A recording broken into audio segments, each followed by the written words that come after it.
Right, so it's been a while since I have done an update on this car. There's a couple of reasons for that. One of which was the inverter that is under the seats here. I had that sent back to Paul to take a look at because there was a strange problem with it. The inverter was definitely not overheating, but it was cutting out and the voltage was slowly dropping, so there was a heat fault in there somewhere. So Paul took it home, had a look at it, and after he had taken it apart, it seemed like there was a socketed resistor which is involved with the temperature control, and he pulled that out, put it back in, and there was no longer any problems, but he was getting a definite error when he just used a hairdryer or something and put heat on certain parts of the inverter, and he was able to reproduce the issue that way.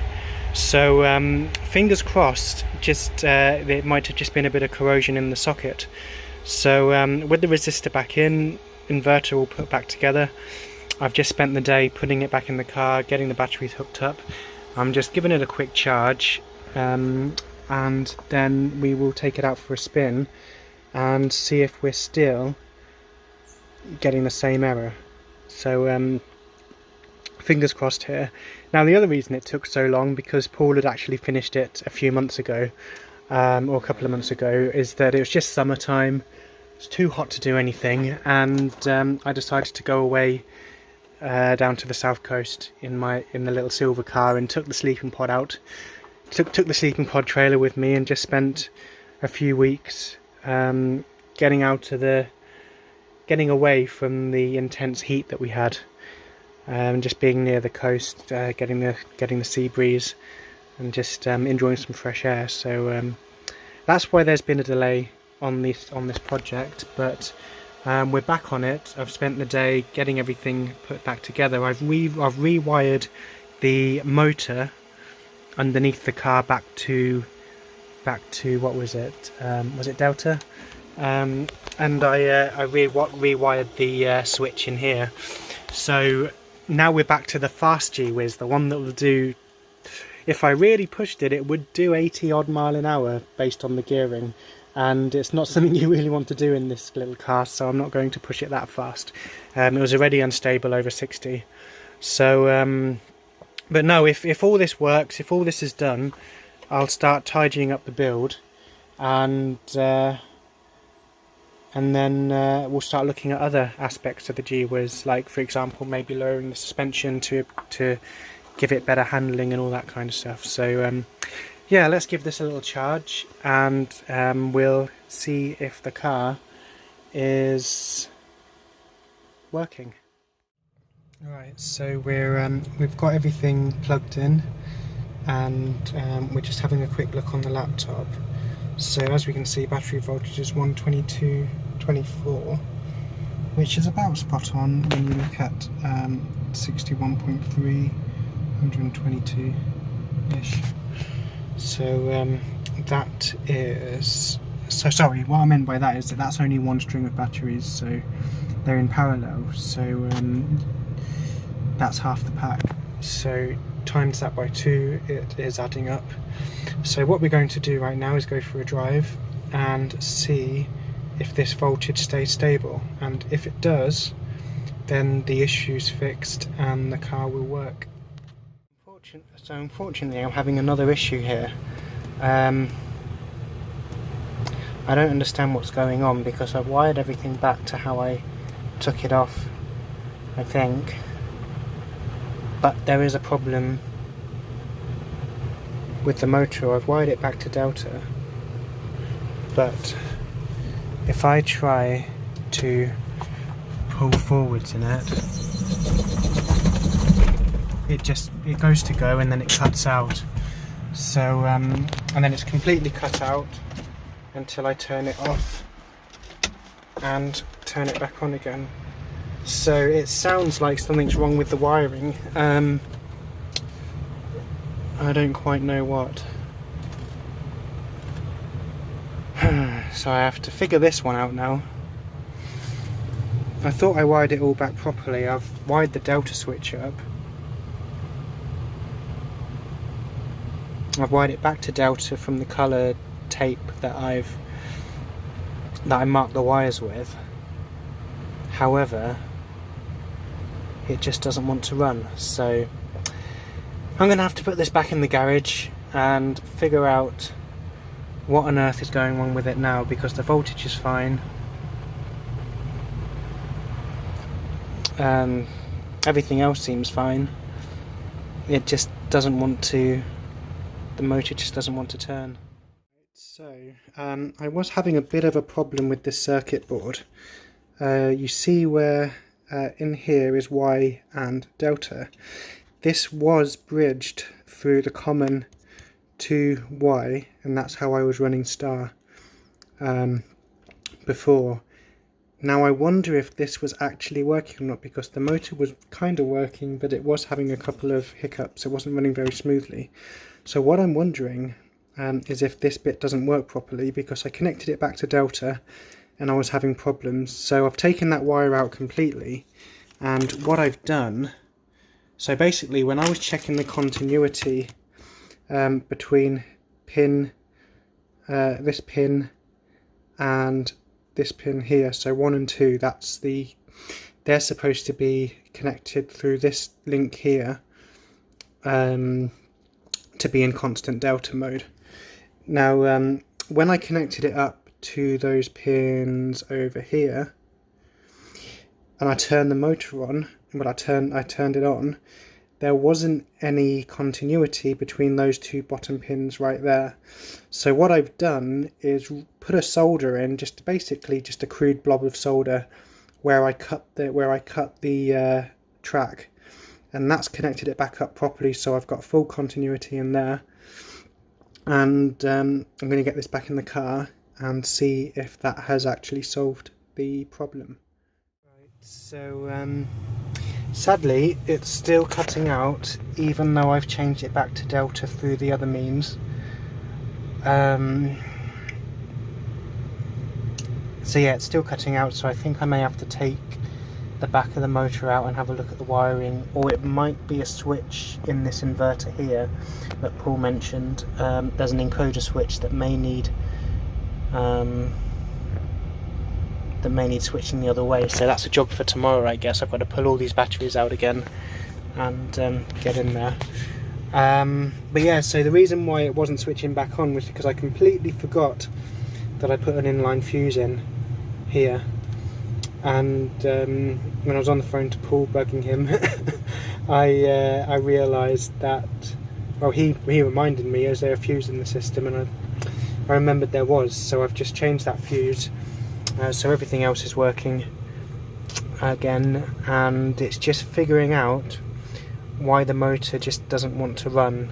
So it's possibly that's going to be the next step, is to get behind here and see if it's that switch that needs flicking back on, well, back the other way. So I flicked that switch in the back of the inverter. I've taken it all out, done the batteries. Now as you can see, that is not solving the issue. It's even rougher. It's even rougher than it was. So I'm not quite sure what is causing that then. The only thing I can think of at this point is that it's something to do with the wiring inside the motor itself.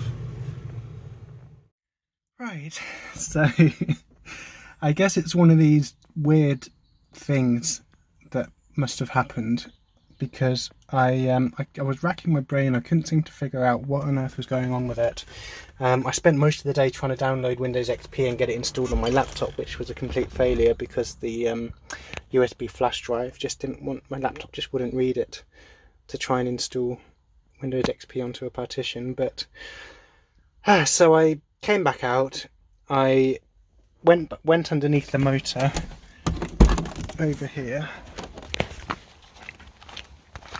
and I took that box off, took all the wires off, and I put them all back in the same place. Put the wires back on. Nothing different in configuration, maybe just tidying up the way they were in there. and now it seems to be running. Oh, brake is on, okay.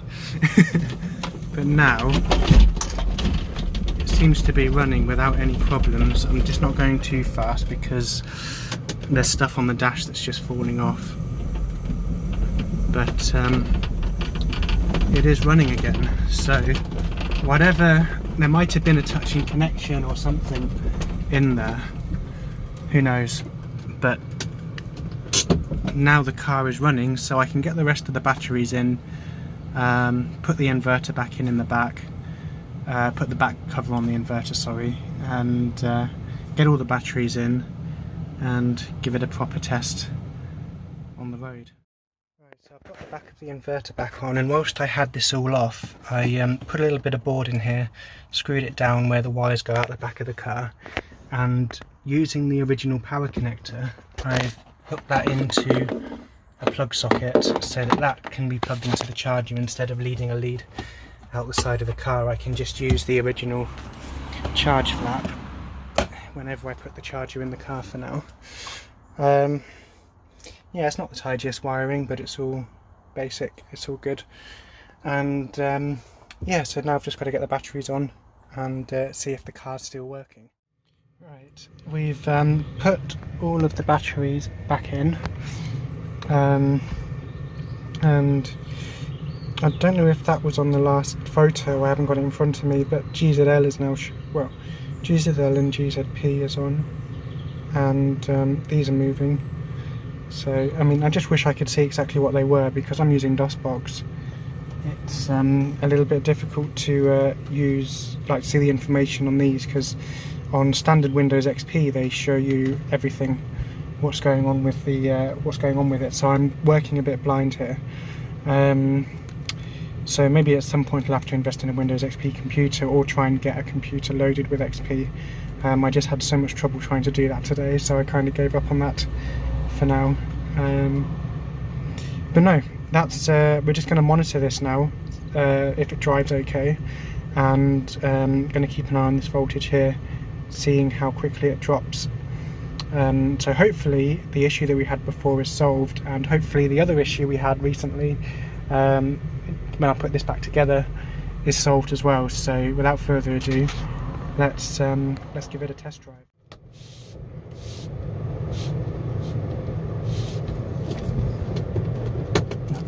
Right, let's see if it works.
just done a quick few miles.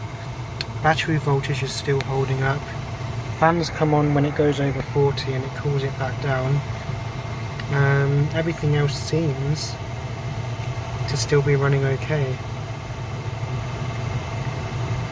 We're holding at 220 volts. It's not going down any further, so far so good.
Drove it around for, let's see, 8 miles I think.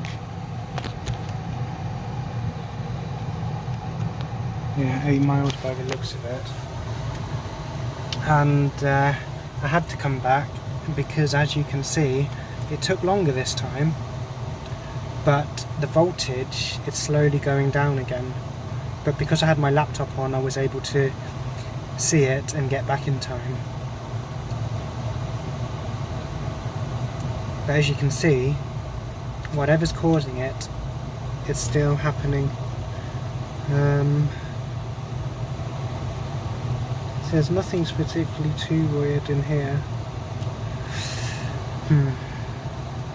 So sadly, the motor is still undrivable right now because there's something still wrong with the inverter that's causing the voltage to drop.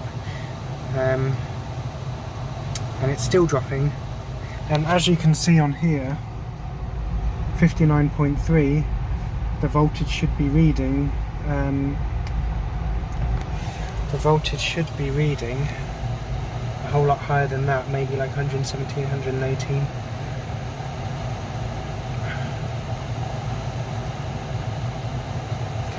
So unfortunately, we're back to square one. We've got the inverter back, we've got the car running, but you can't drive longer than 8 miles in it before it does this, which unfortunately is no good. So yeah, back to the drawing board.